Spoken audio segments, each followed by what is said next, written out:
So tonight we'll continue with our study of the Bhakti Shastri course, the Nectar of Devotion. And tonight we're going to go through chapter 12. Now, chapter 12 is called The Further Aspects of Transcendental Service. And chapter 12 is speaking about the final 11 items of sadhana bhakti of the 64 that were originally mentioned. So we'll go through, and if you have any questions or comments as we go, then please ask. So the first quality, or the first item which is mentioned, is hearing the revealed scriptures. So the first paragraph says, according to Srila Rupa Goswami, any book which gives enlightenment in the matter of advancing in devotional service is considered to be revealed scripture. Srila Madhvacharya has also defined revealed scriptures as referring to books such as the Ramayana, Mahabharata, Puranas, Upanishads, Vedanta, and any other literature written in pursuance of such revealed scriptures. So we're hearing about these revealed scriptures, which means this is one of the 5 main angas of bhakti. This will be repeated again. That first of all, we have the scriptures such as the Srimad Bhagavatam, the Bhagavad Gita, the Nectar of Devotion, the Nectar of Instruction, all these different shastras. So this is one of the main ways to advance in Krishna consciousness. One of the principal ways of advancement in our Krishna consciousness is to study the revealed scriptures. Bhagavat Shravan, which means hearing the revealed scriptures. And the more we hear these scriptures, the more we will advance in our Krishna consciousness. So discussing scriptures like the Srimad Bhagavatam, the Bhagavad Gita, they will give us unlimited opportunity to advance. Actually, I was listening today, and one of Prabhupada's disciples was explaining that Prabhupada said that if we only have the Bhagavad Gita, that is enough. He said there is so much in this book, in the Bhagavad Gita. So we don't, technically speaking, we don't need any other book. The Bhagavad Gita, the Srimad Bhagavatam, these principal scriptures, that is enough to help us advance in Krishna consciousness and to take us back home, back to Godhead.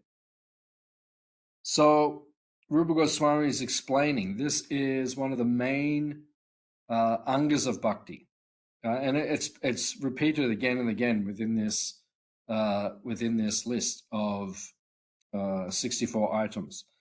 Bhagavat Shravan, which means hearing the Bhagavat, the books which are sacred. Prabhupada then writes, in the Skanda Purana, there is this statement. A person who is constantly engaged in reading literature, enunciating the cultivation of Vaishnava devotional service is always glorious in human society. And certainly Lord Krishna becomes pleased with him.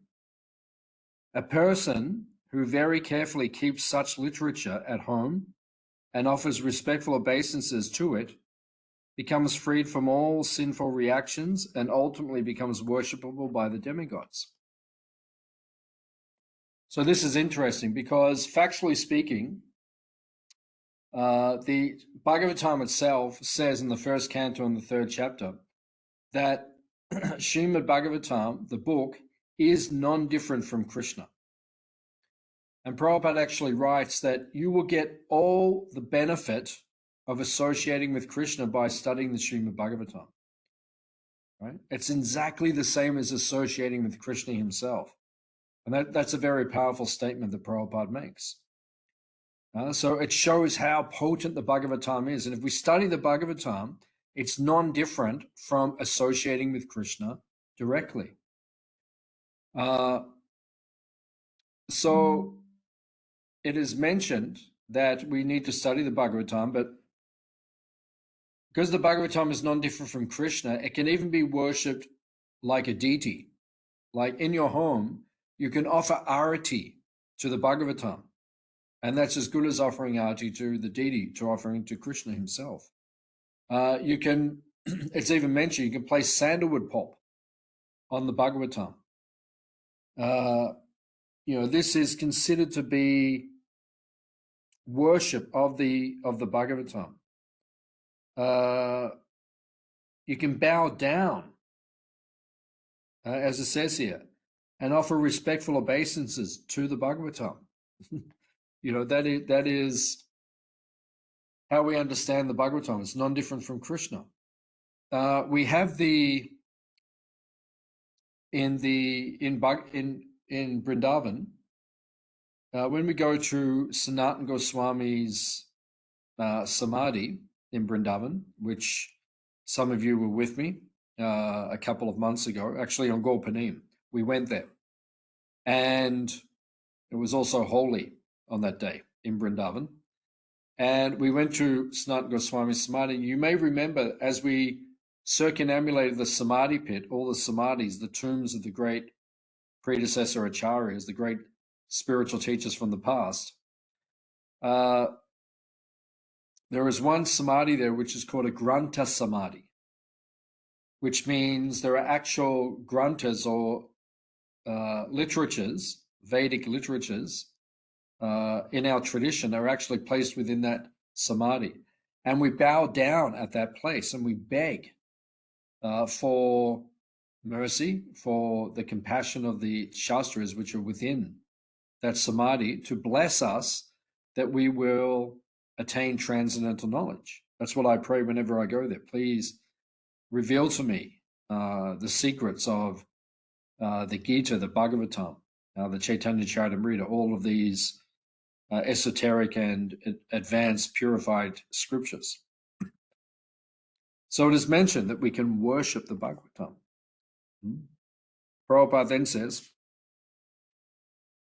it is also said to Narada Muni, my dear Narada, a person who writes Vaishnav literature and keeps such literature at home as Lord Narayan always residing within his house. So we know that if you keep the Bhagavatam in your house, most devotees have Bhagavatam in their house,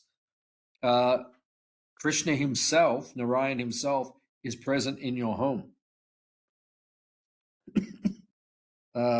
And it says, if you write Vaishnav literature, if you receive the instruction from your guru to write Vaishnav literature, spiritual literature, you make great advancement in Krishna consciousness. So these things are mentioned. So just having the Bhagavatam in your home purifies all those who live in the home. In Srimad Bhagavatam, 12th canto, 13th chapter, verse 15, it is stated, Srimad Bhagavatam is the essence of all Vedanta philosophy. Any person who has become attached in some way or other to the reading of Srimad Bhagavatam cannot have any taste for reading any other literature. In other words, a person who has relished the transcendental bliss of Srimad Bhagavatam cannot be satisfied with mundane writings.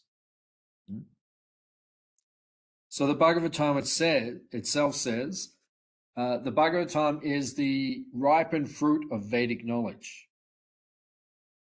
Right? It is the essence of all the scriptures. And when you study the Bhagavatam,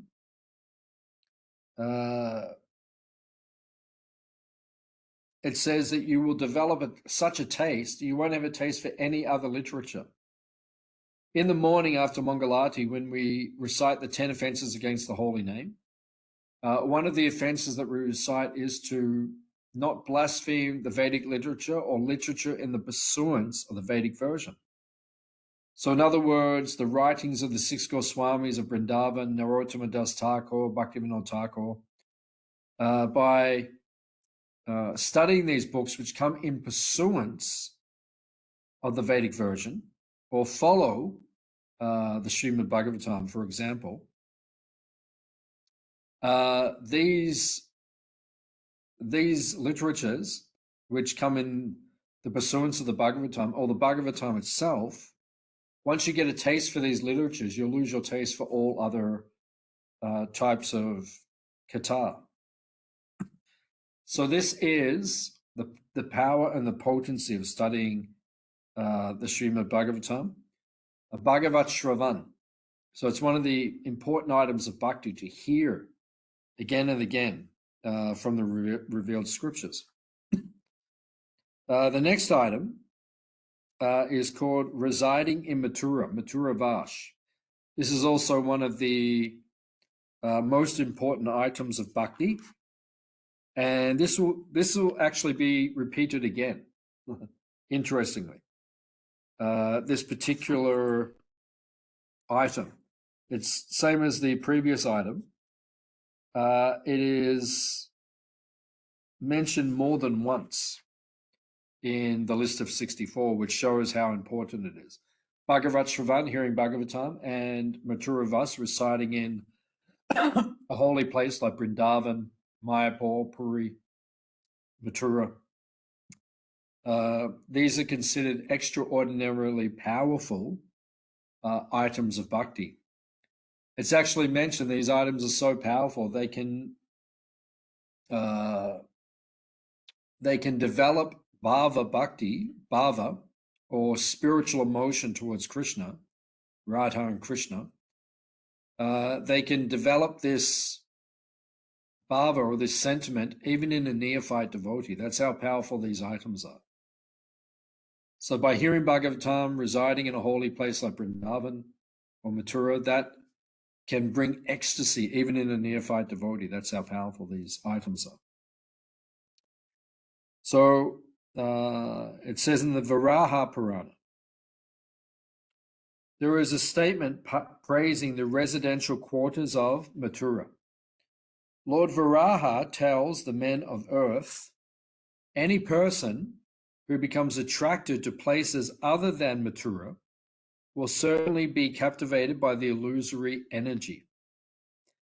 In the Brahmanda Purana, it is said that all the results of traveling on all the pilgrimages within the three worlds can be achieved simply by touching the holy land of Mathura. In many Shastras, scriptures, it is said that simply by hearing, remembering, glorifying, desiring, seeing, or touching the land of Mathura, one can achieve all desires. So these are very powerful statements, which gives us an understanding of the glories of the holy places like Vrindavan and Mayapur and Mathura. Any person who becomes attracted to places other than Mathura will certainly be captivated by Maya. So these places, these holy dhams, the reason we visit them, and Prabhupada said we should visit them once a year, the reason we should visit these holy places is because they are our eternal home.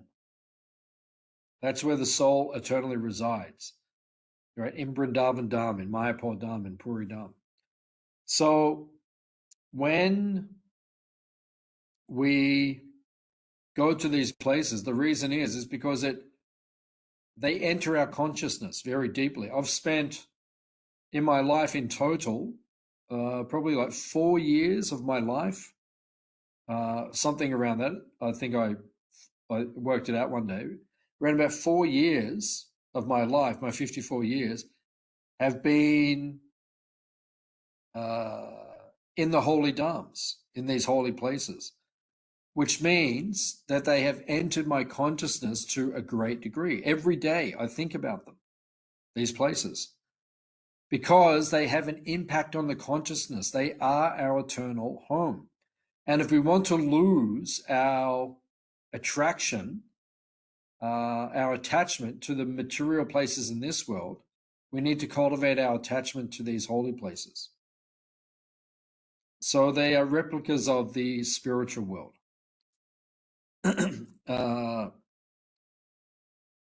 As it says here, by traveling to the holy land of Vrindavan, Mathura, simply by hearing about it, remembering, glorifying, desiring, seeing, or touching, you get the benefit of being in every other holy place.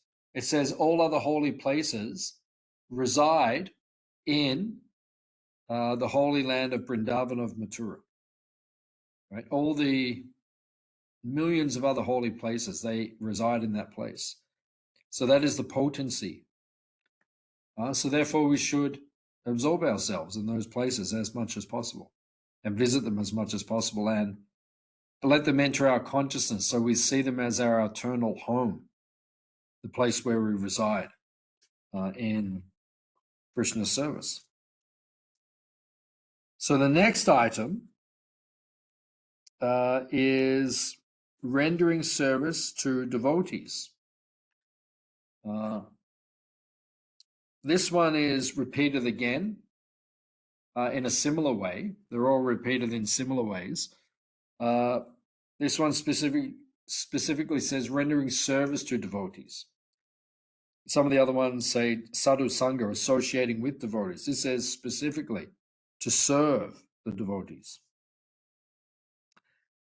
In the Padma Purana, there is a nice statement praising the service of the Vaishnavas or devotees.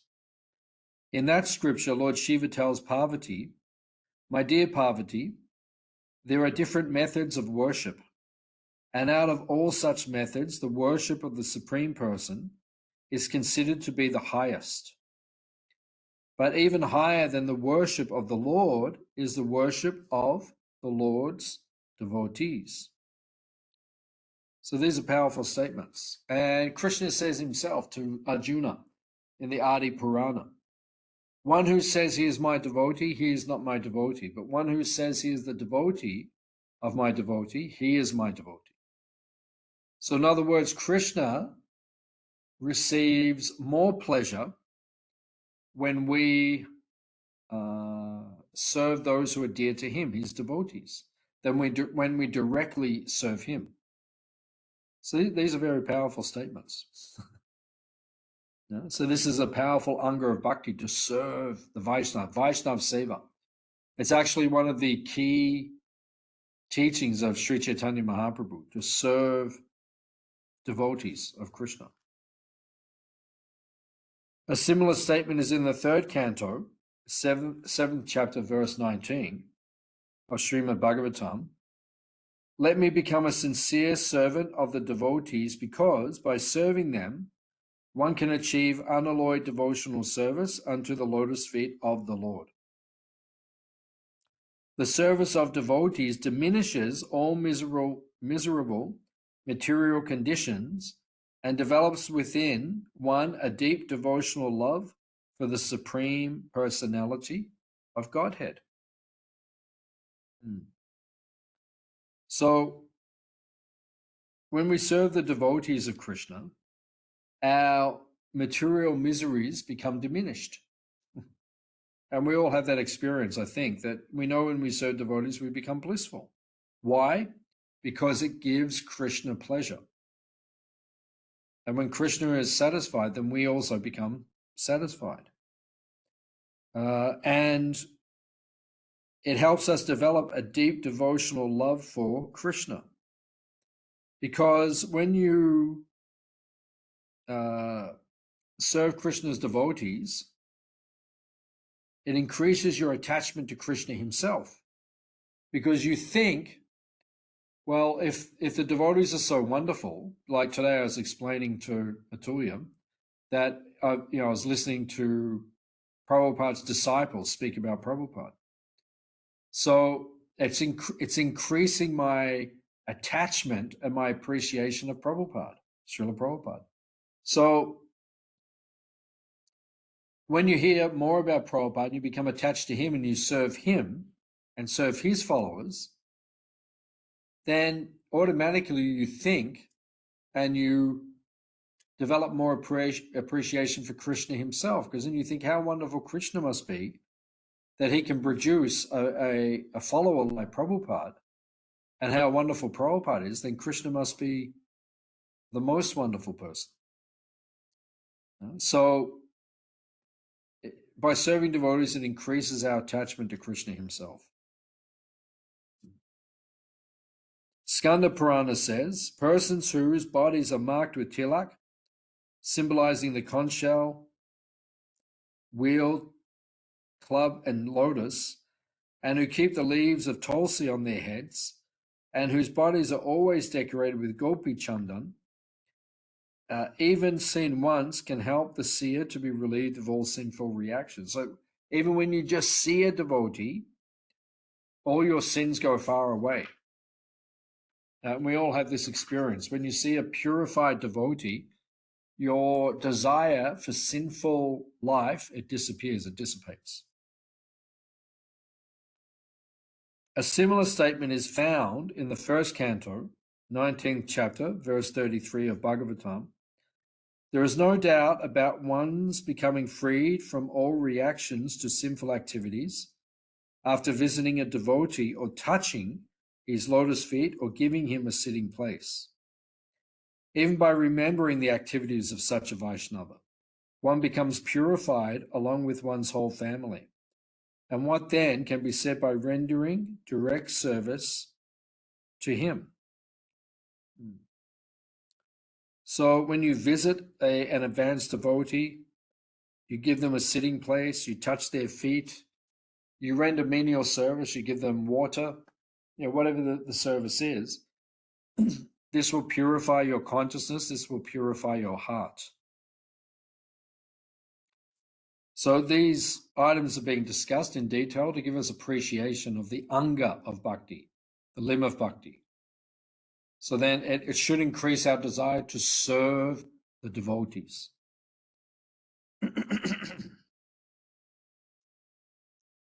In the Adi Purana, in the following statement by Lord Krishna himself to Arjuna, he says, one who claims to be my devotee is not so. Only a person who claims to be the devotee of my devotee is my devotee. No one can approach Krishna directly. One must approach him through the pure devotees. Yasha prasadad bhagavat prasado yasha prasadan nakatikatopi. Vishnu Chakravarti Thakur says, we sing every morning at Mangalati. You cannot receive the mercy of Krishna, Bhagavat Prasad, unless you get the mercy of the devotees, the spiritual master and the other Vaishnava. When you serve the Vaishnavas, serve the Guru, then you will get the mercy of Krishna. That is the system. Therefore, in the system of Vaishnava activities, the first duty is to accept a devotee as spiritual master and then to render service unto him. Sri Rupa Goswami affirms that all the quotations given in the Bhakti-rasmrta-sindhu from different scriptures are accepted by the great acharyas and devotees of the Lord. So the next item of bhakti is serving the Lord according to one's position.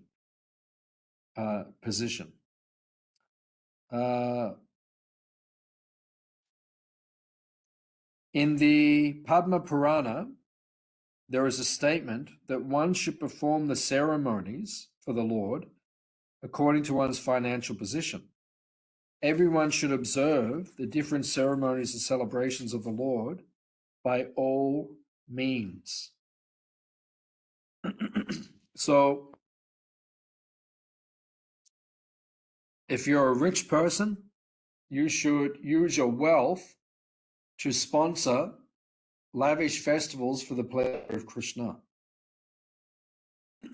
like where we reside, close to us, is the Melbourne Mahaprabhu Mandir, which is one of the famous temples of Krishna within the ISKCON movement. And one thing which I think makes the temple very special is that there are lavish festivals for the pleasure of the deity. And the festivals are becoming more and more opulent, more and more grand, more and more wonderful as time goes by. I remember 30 years ago, Julian Yatra as an example, it's so much more opulent now. And so, the devotees are just putting more and more bhakti and serving the Lord more beautifully. And Prabhupada actually says, if you serve the deity gorgeously, you will also become gorgeous. Prabhupada says like that. So if you want to become spiritually effulgent and attractive, you have to serve the deities, the forms of Krishna, in that way, with great opulence, with great devotion. And in this way, you will also become purified. Now, the next item of bhakti, it's probably out of the 64, for me, it's definitely one of the most influential on my devotional life.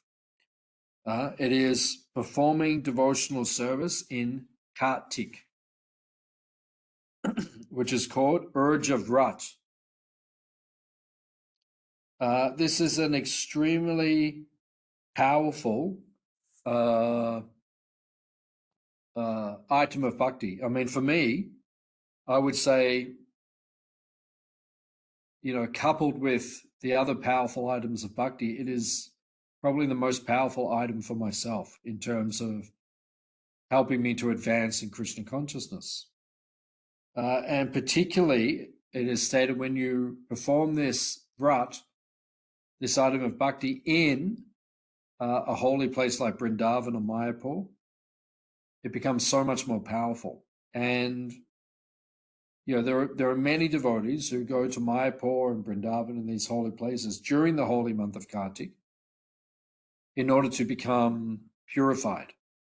They perform their vows, their devotional vrats, devotional vows in that time, and has extreme effect, powerful effect on their consciousness.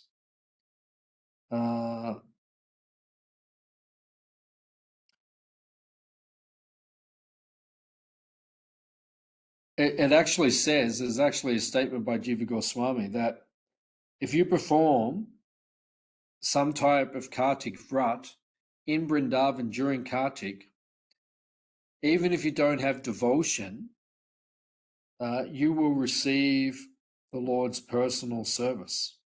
I mean, that's a very powerful statement. That's how powerful it is, being in Vrindavan in Kartik. One of the most important of these ceremonial functions is called Urge of Vrata. Urge of Vrata is observed in the month of Kartik, October, November, especially in Vrindavan. There is a specific program for temple worship of the Lord in his Damodar form. Damodar refers to Krishna's being bound with rope by his mother Yashoda. It is said that just as Lord Damodar is very dear to his devotees, so the month known as Damodar or Kartik is also very dear to them.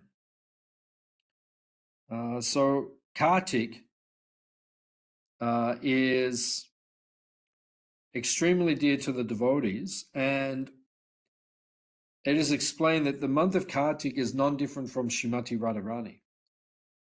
It is like Radharani in the form of time.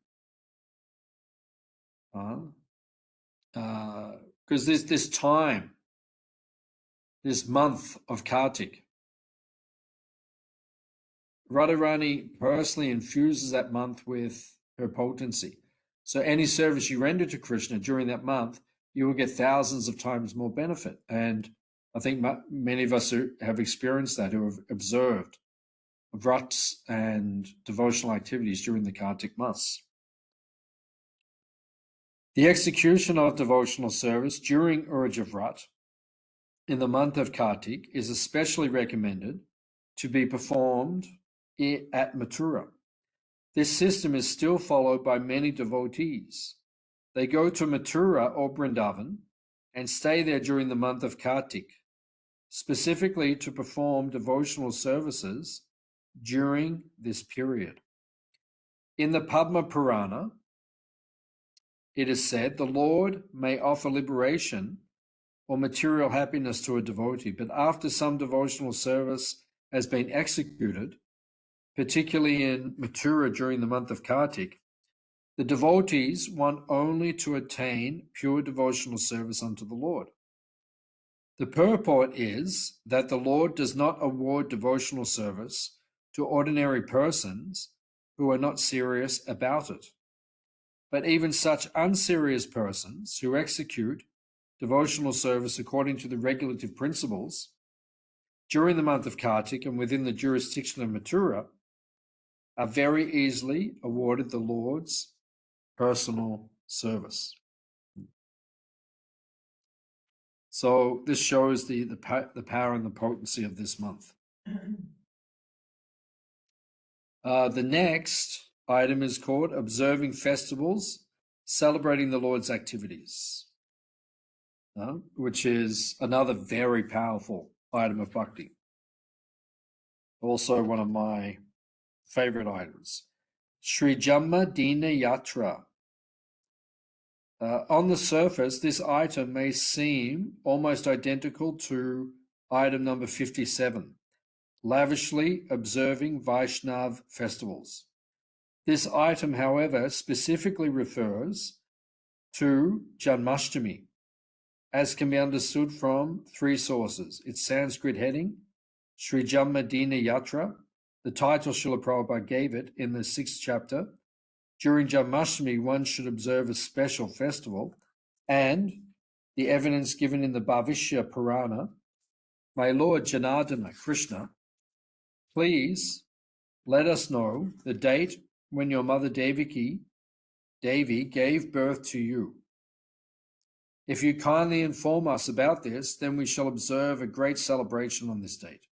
O killer of Keshi, we are souls 100% surrendered unto your lotus feet, and we wish only to please you with our ceremonies.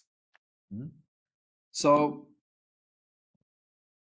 I think all of us can attribute, there are many wonderful festivals in the Vaishnav calendar. That's one of the unique and wonderful features of being a member of the Hare Krishna movement, is that, we have so many festivals. We have two festival seasons, major festival seasons. We have Advaita Acharya's appearance, and then Nityananda Prabhu's appearance, and Gaur Purnima. And then not long after that, we have Ramachandra's appearance, and then the Shringadevs, and then there's a gap. And then Chatumashtami begins, and then we have Julan Yatra, Baladev Purnima, Janmashtami, Prabhupada's Vyasa Puja, and then Radhashtami. And then not long after that, then we have Kartik Vrat, in which we have Govardhan Puja, Diwali, Prabhupada's disappearance day. We have so many wonderful festivals, but I think, we have in the middle of the year, we have Snan Yatra and Rath Yatra. But I think there's something very special about Janmashtami. And, I feel that, even some of the other festivals that I very much like. I'm very attached to certain festivals, but Janmashtami just has something about it. It is just a extraordinarily powerful day, purifying day. So we should observe these festivals. It actually says, I was discussing this in class yesterday morning at the temple, that Haridas Thakur says in the Harinam Chintamani, if you are feeling unenthusiastic, which sometimes devotees do in devotional service, if you're feeling unenthusiastic in your bhakti, then you should observe, Haridas Thakur says, observe holy days like Ekadashi and Janmashtami and the other festival days. And if you observe them nicely, and dedicate yourself in service on these days, then you will feel purified, elevated, and you will feel your service become re-enthused. So it's that's why, and it actually says we should not neglect these festivals. We should not say, oh, I'm busy or I have something else to do. No, these festivals are necessary for us to observe. We should observe them properly. And there's special benedictions on those days from the presiding form of the Lord too. Yeah. I mean, on those particular days, the Lord will give you special reciprocation. So we should not fail to observe these festivals. We should, whenever there's a festival, we should drop everything, and we should observe the festival. Just like on Janmashtami, many of the devotees in Melbourne and around the world, they contact their work and they say, sorry, we're not available. We have some devotees say they're sick and they take sick leave or they take leave. So this is necessary. We have to observe these festivals properly. The next item, it says now we're about to hear the final 5 items. So in the next chapter, we'll hear a separate description of the final 5 items. Rupa Goswami has already listed them as items of sadhana bhakti, but he mentions them here at a second time to emphasize their superlative effectiveness in evoking devotion. So these 5 items, the last 5 items, these are said to be, Lord Chaitanya emphasizes, these are the most powerful and the most important items of bhakti. These last 5 items. They've already been mentioned within the previous 59 items, but they're being repeated again to show their special significance. They are the 5 most important items of bhakti.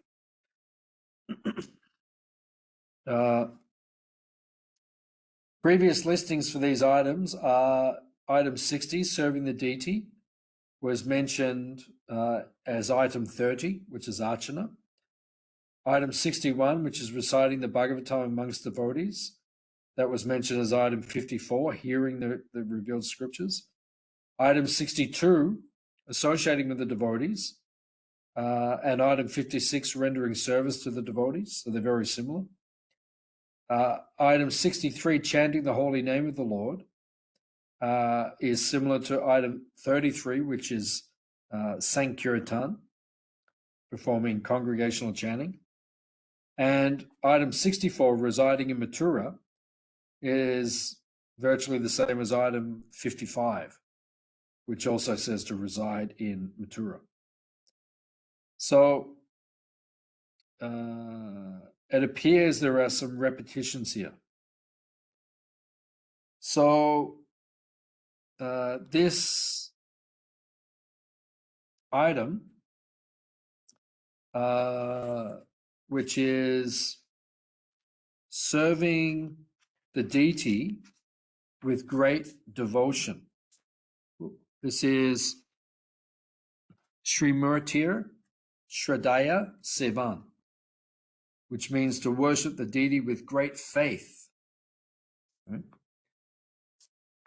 It says here that a person who is constantly engaged in chanting the holy name and who feels transcendental pleasure being engaged in devotional service is certainly awarded the facilities of devotional service and is never given just mukti. So these are, Prabhupada explains, this is called the Bhagavad Vidhi Marg and the Pancharatrika Vidhi Marg, which means the path of hearing and chanting about Krishna, Bhagavad Vidhi Marg, and Pancharatrika Vidimag means the path of deity worship. Now, Prabhupada explains they're like two tracks on which a train runs. You need two tracks. A train doesn't run on one track unless it's a monorail, and then it can. But generally, most vehicles require two tracks. So we need these two, which is deity worship and hearing and chanting about Krishna. You need both of these items in order to advance properly in your Krishna consciousness. Now, the reason we need both is because as neophytes, we can chant the holy name of Krishna, but if we're not purified in our mind and our senses, it'll be hard to fix the mind and the senses on the holy names of Krishna. So therefore, if we perform deity worship, if we worship the deities of Krishna, then that will purify our mind and senses. And then when we chant the holy name of Krishna, we will feel it's much easier to absorb ourselves in the chanting. That's why we need both in order to advance properly in Krishna consciousness. The next item is said to be Bhagavat Shravan, which is recitation of Srimad Bhagavatam among the devotees. So, hearing the Bhagavatam, right, in the association of the devotees. This is mentioned again as an important item of bhakti or a necessary item of bhakti. It says here, Srimad Bhagavatam is the desired tree of Vedic wisdom. Veda itself means the aggregate of knowledge. And whatever knowledge is required for human society is perfectly presented in Srimad Bhagavatam. There are different branches of knowledge in the Vedic writings, including sociology, politics, medicine, and military art. All these and other branches of knowledge are perfectly described in the Vedas. So as far as spiritual knowledge is concerned, that is also perfectly described there. And Srimad Bhagavatam is considered to be the ripened fruit of this desire tree of the Vedas. So it is the essence of the Vedic knowledge, it's the ripened fruit. The best part of the tree is the fruit. You know, if you have a mango tree, the best part of the tree is the mango.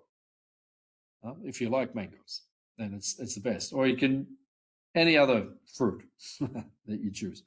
So that is the best part. Now, it describes that the mango becomes sweeter when it's pecked by the parrot. Right? That's well known. The parrot, because what happens, the parrot pecks the fruit then has to heal the wound. It has to send more juice to the fruit to heal the wound. So the fruit actually becomes juicier when it's pecked by the beak of the parrot. So because the Bhagavatam is spoken from the lotus mouth of Shukadev Goswami, the parrot-like Shukadev Goswami, the Bhagavatam becomes even more enriched or even more relishable. Right? So that's the potency of hearing the Bhagavatam. That's why we have to hear the Bhagavatam from advanced devotees. And it actually says that the most important service that you can render to your guru is to hear the Bhagavatam from him. And I explained this, I think I mentioned this several weeks ago. You know, one time I wasn't there for the Bhagavatam class of my guru.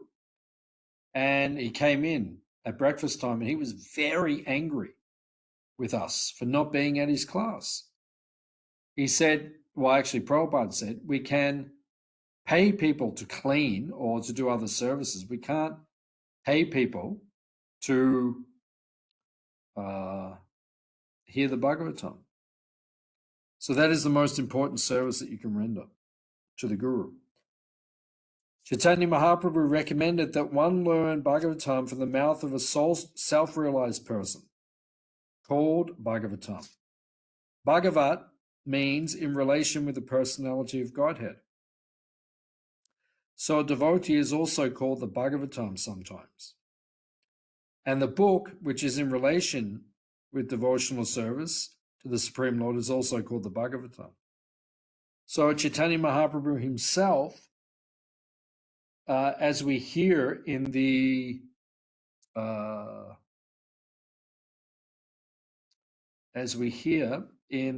Chaitanya Bhagavat, Chaitanya Mahaprabhu himself would hear the Bhagavatam from the lotus mouth of Gadadhar Pandit. So the next item of bhakti is called associating with advanced devotees, right? Now, Jiva Goswami, Prabhupada writes it like that, translates it like associating with advanced devotees. And Jiva Goswami particularly makes this point. Sadhu Sangha, or associating with the devotees, Jiva Goswami points out it especially means advanced devotees. We have to get the association of advanced devotees. So whenever there are advanced devotees in our proximity, we must associate with them. We have to make it a point to find advanced devotees, advanced Vaishnavas, and take their association. Right? That's how we will advance in our Krishna consciousness. Otherwise, very difficult to make advancement in your Krishna consciousness. In the Hari Bhakti Shuddhodaya, there is a conversation between Prahlad Maharaj and his father, Hiranyakashipu, in which Hiranyakashipu addresses Prahlad in this way: "My dear son, association is very important." Normally we don't quote Hiranyakashipu, but in this case we do. It acts just like a crystal, which reflects that which you put before it. So if you associate with advanced devotees, their association will influence your consciousness, color your consciousness, and you will also gradually, by their association, become an advanced devotee. And Prabhupada explains that if you associate with people attached to the material energy, to women and to wealth, to the opposite sex and to wealth, you will also become materialistic in your consciousness. So we have to be very careful, particularly of social media and the internet, because now there is so much materialistic association available on our electronic devices that we can easily take the association of non-devotees, materialistic people, and that will affect our consciousness. So we have to be very careful to choose the right association so that we become purified and we advance in our Krishna consciousness. The next item is chanting the holy name of the Lord. Nama Sankirtan. So this item, number 63, it is similar to item 32 and item 33, which is one must sing. 33 is one must perform Sankirtan, and 34 is one must chant. So 63 is distinguished from the others as follows. Item 32, Gitam, refers to singing, songs written in glorification of the Lord. Item 33, Sankirtan, refers to congregational chanting of the Lord's name, pastimes and qualities. And item 34, Japa, refers to quiet recitation of mantras. Item 63 refers exclusively to the paramount importance of congregationally chanting the Lord's holy name. So This is the Yuga Dharma, Harinam Sankirtan. This is the process which is encouraged or recommended by the Bhagavatam itself. Sri Harinam Sankirtan. Right? That we develop an attachment to Sankirtan, right? Congregational chanting of the holy name of Krishna, which is the Yuga Dharma, with other devotees. This is how we advanced most rapidly in devotional service, absorbing ourselves in Sankirtan.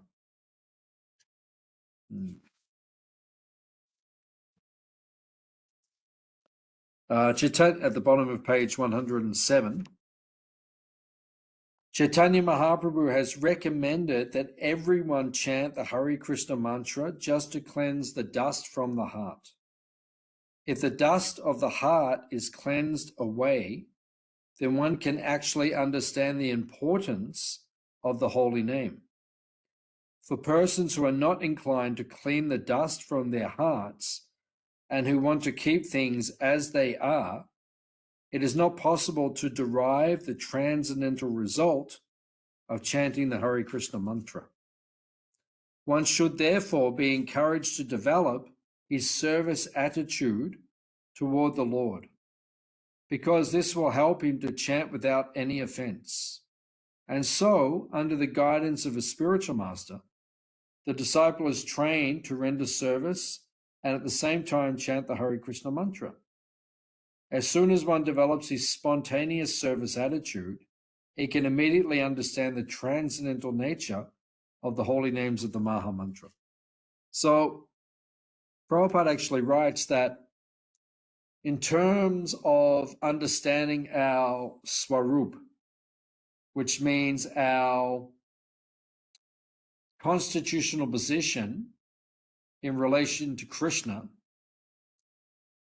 we will all understand this. Prabhupada says, by chanting Hare Krishna, by chanting the Maha Mantra, Prabhupada says, while chanting the Maha Mantra, the Guru will reveal your constitutional position in relationship to Krishna within your heart while chanting. So that is the process of how to become self-realized, how to become fully Krishna conscious. Right? And Prabhupada says, as soon as we develop a spontaneous service attitude, then we can immediately understand the transcendental nature of the holy names. This means we'll understand the holy name is non-different from Krishna. That when we chant the holy name, Radha and Krishna are dancing on our tongue.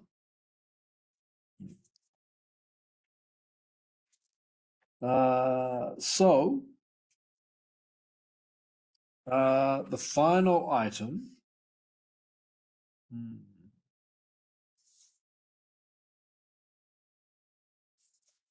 The final item is Mathura. Now, the previous item was residing Mathura or visiting Mathura, visiting Vrindavan. This item, Mathura Vash, which is the final item, means to live there permanently, which is something we could aspire to live there. But one would have to be very advanced in Krishna consciousness, because physically and mentally, it's not easy to reside in modern day Vrindavan and Mathura. Right? It's not easy. And actually, Prabhupada says, because these projects which Prabhupada has established in the world, like Melbourne Mahaprabhu Mandir, like New Govardhan, like Hare Krishna Valley, they are said to be replicas or embassies of those original places. There's even a place where Prabhupada says they are better, because Prabhupada explains you don't have pollution and you don't have materialistic pandas and so forth. No politics, no pandas, no monkeys. You don't have these material distractions which you can get in the modern day holy dhams. So Prabhupada actually says, there's a place where he says that these places that he's created around the world are actually better.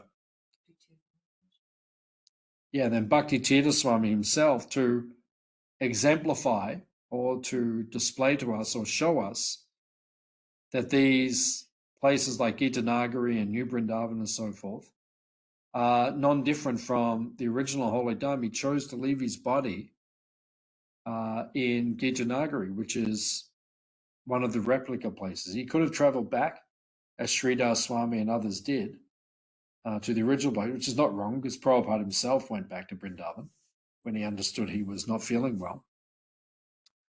But Bhakti Swami wanted to show an example that these places are non-different. And my good friend, Danda Karanya Prabhu, I was speaking to him yesterday. He actually just sent me a message while we're giving class. He's in Sweden at the BBT headquarters in Europe.